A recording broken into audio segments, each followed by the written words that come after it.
And time for a check on the forecast. John Elliott is live in Central Park this morning for the grand return of Susan G. Komen's Race for the Cure. He's got your first alert forecast, and he's still hanging out with Jenna DeAngelis and Natalie Duddridge.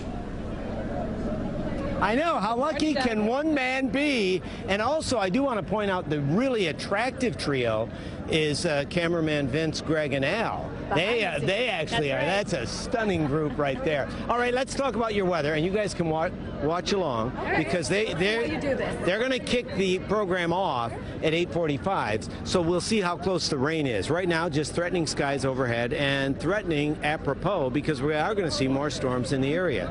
Numbers around the area, oh, it's so humid. The current observation in the city is 74. The dew point is not that far behind. So with the heat and humidity of the day today in a front, we're going to see humid conditions, scattered downpours. Severe risk is lower than it was yesterday, but it's not zero. Localized flooding, the main concern. Training cells, always tough to predict. I mean, just take a look at yesterday. Yesterday we were all over the board as far as totals. Florham Park, over 2 inches.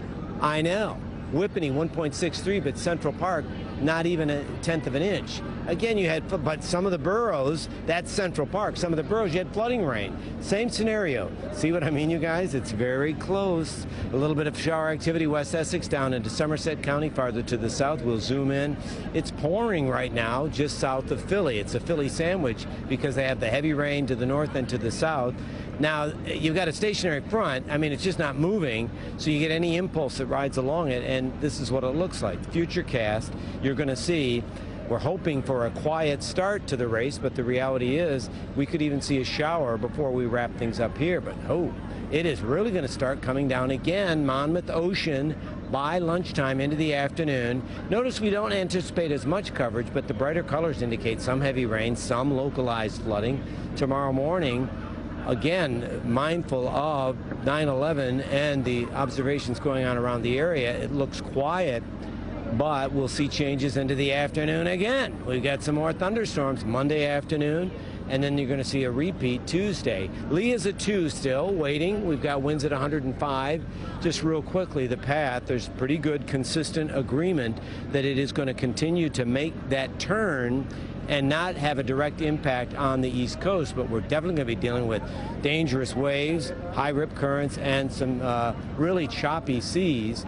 Today, a yellow alert for more heavy rain, and then Monday in the afternoon, and then Tuesday, a little bit of a break, but then Wednesday's wet. Finally, Thursday into Friday, we have better conditions and less humidity as well. But I have to share some pictures. I think we've got these loaded up. So oh my goodness, Jenna, who is this? That's my little girl, Sophia. So we have the 5-month picture because that's just adorable. But when's her birthday? April 9th. She's an Easter baby. So 5 months yesterday. Crazy, it flew. This is the first time you're on TV since the baby, right? It is, and I'm so happy to be back. And I hope, she can watch me and see what it's like to have a working mama. I think that's great. This is terribly mercenary on my part. I want to flip the switch and talk about your mama.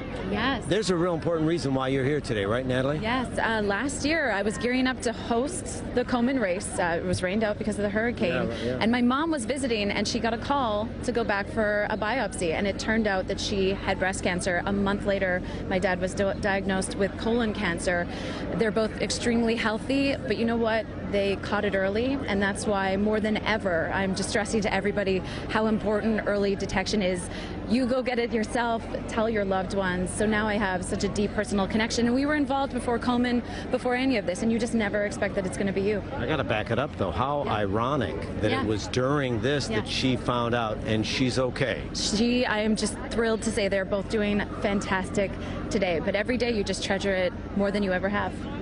And that's, again, why we're here. A real quick review of the stats. You told me how much money has been raised? Over $500,000, but that's not the goal yet. They said they want to get to $750,000. I say we just get to endless amounts of money so we could finally cure this once and for all. So let's keep them coming in till October 8th. You can donate. How's it feel to be back on TV, Jenna? I love it, and I love that I'm with you two. Good company. Well, thanks, you guys. I know you've got a lot of copy, so they're going to kick things off at 8:45. So we switched it up. God, it's just, may I? Yeah. Oh, it is so good to see you. So good to see you. Wait a minute. That kind of got. We are better together. All right, thanks, you guys. Doug, all the best. here. Oh, yeah, I know Doug does. Okay, Sending you an air hug, Doug. Send it back to Doug. Oh, we're sending you an air hug. Back at you, Doug. Right back at you guys, and it's great to see all three of you. And by the way, if you're listening and you're inspired by stories like Natalie's and the work that everybody is doing, the statistics that Jenna just talked about, our website has information. You can still donate if you can't make it today, cbsnewyork.com.